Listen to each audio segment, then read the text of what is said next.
Nasabat mula sa isang oil tanker sa Misamis Oriental ang mahigit 40 milyong pisong halaga ng iligal umanong diesel.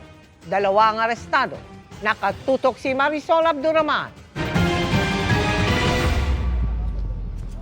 Nahuli ang oil tanker na ito sa Sea Patrol Operation ng Northern Mindanao Police sa municipal water ng Villanueva, Misamis Oriental nitong April 9. Walang marking yung vessel. Walang documentation. Nang sumampa ang mga otoridad, nadiskubre ang 300,000 litro ng ilegal na diesel na nagkakahalaga ng mahigit 41 billion pesos. Ang operasyon nag-ugat sa ulat sa mga otoridad na may mga bangkang nakikitang kumukuha ng diesel sa nasabing tankers sa karagatan.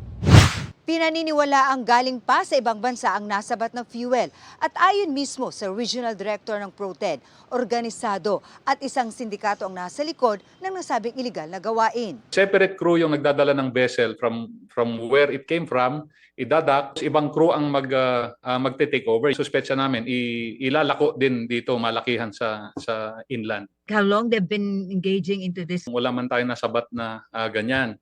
Nag-umpisa lang nung nagkaroon na tayo ng crisis. Arestado ang 2 crew ng barko, kabilang ang kapitan nito. Sinampahan na sila ng paglabag sa Customs Modernization and Tariff Act. Wala pa silang pahayag. Tuloy ang follow-up operation para matukoy ang kanilang mga kasabwat. Marisol Abduraman, Nakatuto, 24 Oras.